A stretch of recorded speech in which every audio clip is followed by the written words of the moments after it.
Merhaba arkadaşlar. Bugün elma sirkesi yapıyorum.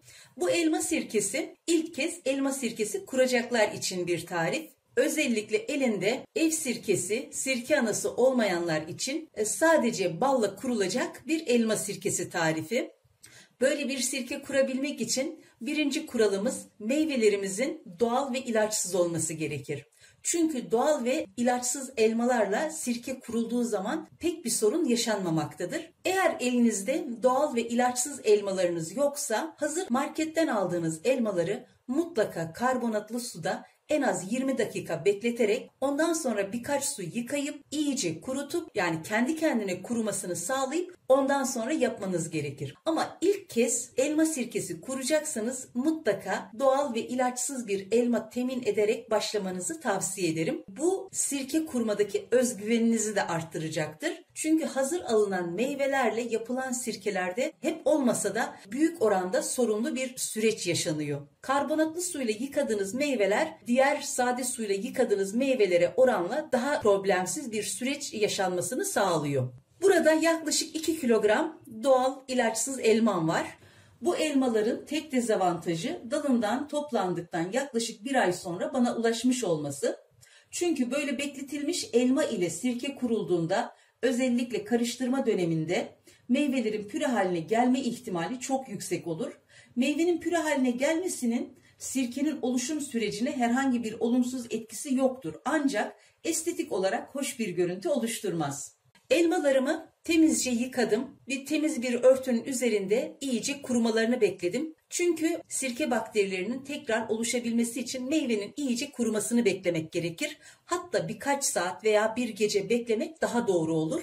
Dikkat ederseniz elmalarım biraz yaralı ama şeker oranı oldukça yüksek meyveler. Sirke yapmak için tercih edeceğiniz elmaların şeker oranı da yüksek olsun. Hele de sirke ve sirke anası kullanmayacaksanız mutlaka şeker oranı yüksek bir elmayla sirkenizi kurun derim.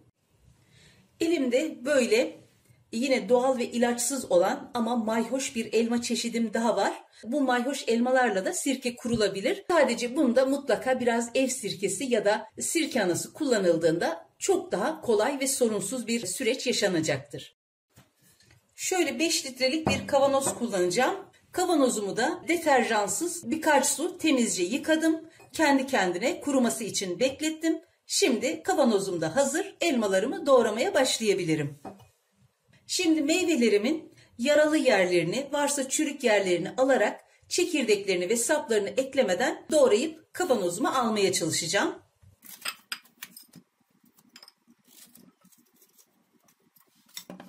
Bu şekilde çekirdek yuvalarını da eklemiyorum.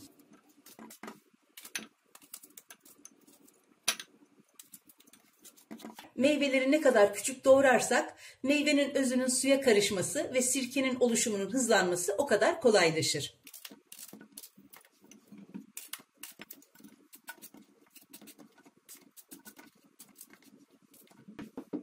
Tüm elmalarımı bu şekilde doğruyorum. Elmalarımın hepsini doğradım. Dikkat ederseniz elma çekirdeklerini ve elma yuvalarını eklemedim. Elma çekirdeği ve elma yuvası böyle sapları falan sirkeye eklendiği zaman sirke bulanık oluyor. Ben daha çok bu yüzden eklemiyorum. Şimdi doğradığım elmaları kavanozuma dolduruyorum.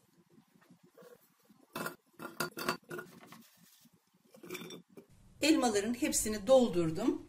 Dikkat ederseniz elmalar yarıyı geçti. Özellikle böyle çok doldurdum. Çünkü bu sade kurulan sirkelerde mutlaka meyve oranı biraz yüksek olmalı. Çünkü dışarıdan içine ekstra sirke ve sirke anasından oluşan bir bakteri koymayacağız. Sadece bal ekleyeceğiz. O yüzden meyve oranı ne kadar yüksek olursa fermentasyonun oluşması ve ilerlemesi o kadar kolay olacaktır.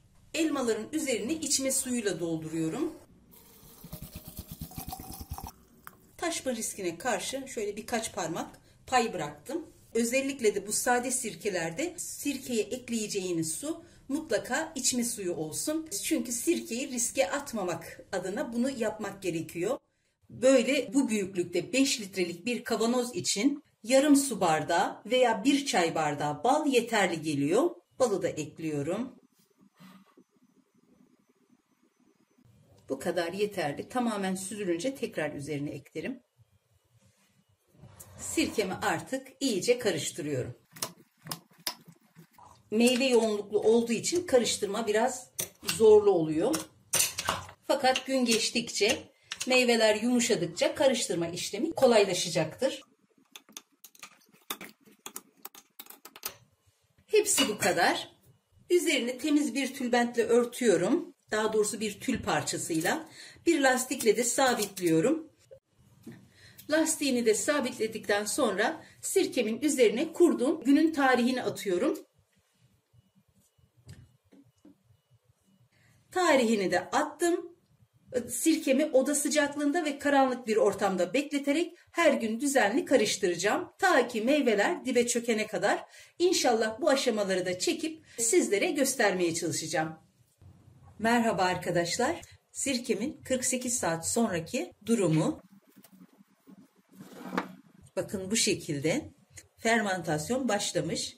Özellikle karıştırmadım. Dikkat ederseniz iyice köpürmeler başlamış. Tam istediğim sonuç buydu. Rahat karıştıramadığım için şu şekilde üstten bastırarak alttakilerin yukarı çıkmasını sağlıyorum. Bu 48 saatlik süre içinde de düzenli karıştırdım. Bu şekilde sirkemi her gün düzenli karıştırarak meyveler dibe çökene kadar bu işlemi devam ettireceğim. Merhaba arkadaşlar. Bal ile kurduğum elma sirkesinin bugün 9. günü. Hafif taşmalar olmuş. Dikkat ederseniz su tamamen dipte, meyveler yukarıya doğru çıkmış. Köpürme had safhada. Yavaşça karıştırmaya çalışıyorum. Görüyorsunuz köpükleri. Bu sürecin gayet güzel geliştiğini gösteriyor. Böyle köpürme had safhaya geldikten sonra yavaş yavaş durulma başlıyor ve meyveler dibe çöküyor. Henüz 9. gün, artık maksimum düzeyde. Bundan sonra yavaş yavaş çökmeler başlayacaktır.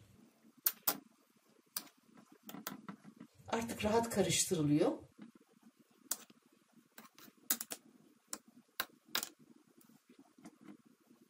Bu kadar yeterli. Tekrar üzerini kapatıp her gün düzenli karıştırmaya devam edeceğim.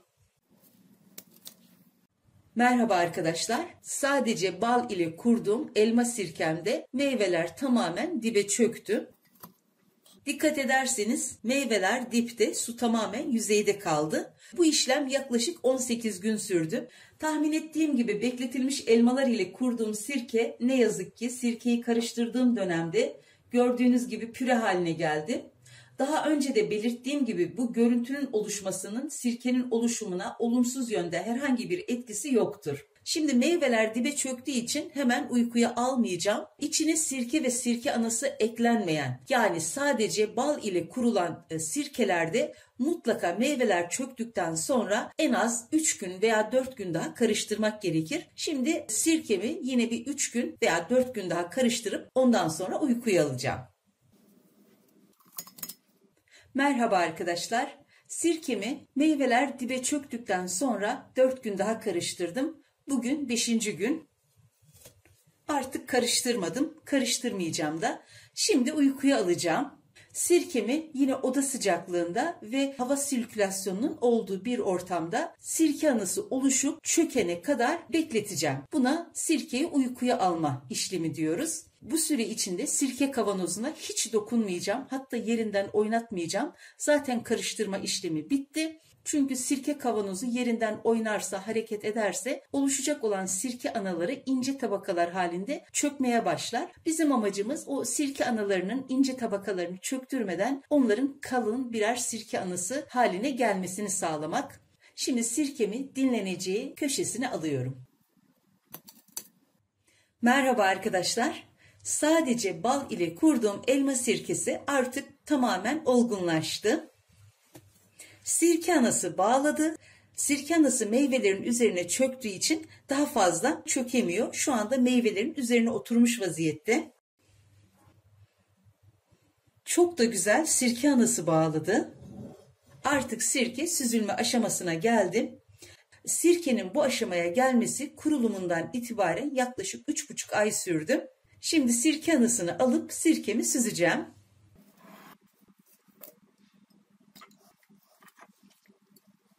Ne kadar güzel bir sirke anısı oluşturmuş. Eğer ilk kez sirke kuracaksanız %100 organik meyvelerle ve içine sadece bal ekleyerek bu şekilde sirkenizi kurup sirke anası oluşturduktan sonra artık %100 organik meyvelere ihtiyaç duymadan sirke anası ve sirke ekleyerek sirkelerinizi rahatlıkla kurabilirsiniz. Gördüğünüz gibi gayet güzel bir sirke anası bağladı. Tamamen elma, su ve bal ile hazırladığım sirkem oluşumunu bu şekilde tamamladı. Süzgecimi ve süzgümü hazırladım. Sirkemi içine döküp süzmeye başlıyorum.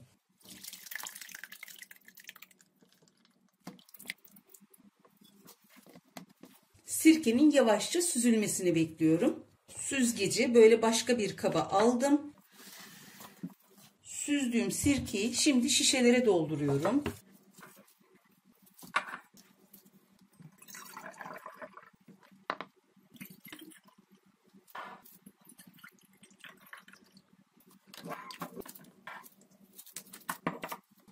Kalanını da elimle iyice sıkarak onu da süzmeye çalışacağım.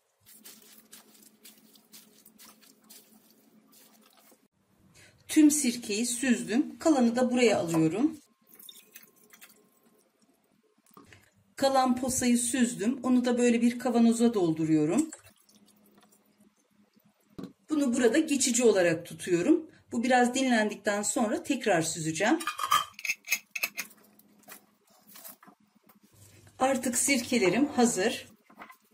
Şimdi üzerine diğer sirkelerle karışmaması için hangi meyveden ve hangi yıl kurulduğuna dair minik notlar yazacağım. Gayet de güzel bir sirke anısı oluşturdu. Sirke anısını da diğer sirke anılarının yanına alacağım. Elma sirkemin tüm aşamaları tamamlandı. Şimdi bunları diğer sirkelerimin yanına alıp tekrar dinlendireceğim. Bu sirkeler şu anda çok bulanık. Sirke bekledikçe tortular dibe çöküp sirke berrak ve parlak bir hal alacaktır. Aynı zamanda sirke bekledikçe tadı da olgunlaşıp sirkenin asidi keskinleşecektir. Sirkenin bekletileceği ortam güneş ışığından tamamen uzak 18 derece ve altındaki bir sıcaklıkta olmalıdır. Çünkü güneş ışığı sirkeyi olumsuz yönde etkilemektedir. Karanlık ve 18 derecenin altında bekletilen bir sirke yıllarca dayanabilir. Bu sirkeleri turşu ve salatada kullanmak için en az 1 yıl bekletmek gerekir. İçimlik sirkeler süzüldükten yaklaşık 3 ay sonra rahatlıkla tüketilebilir.